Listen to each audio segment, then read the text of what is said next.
सिद्धार्थ रामकृष्ण नितोने यांना मिळालेले एकूण मते 1830.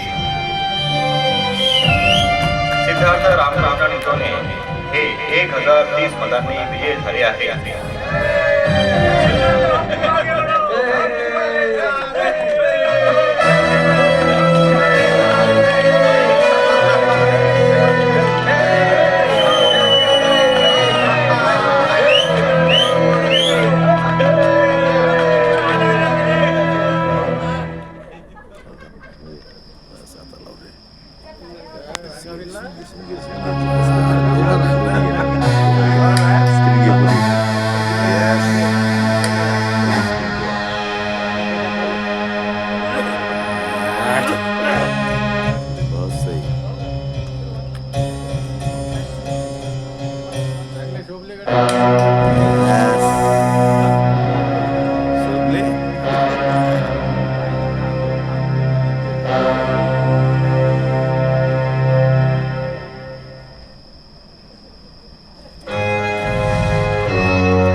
तात्याच्या माणसाला पाहिलं नाही इथं. का बागड्या भरला का चला मग वळत भेटून देऊ.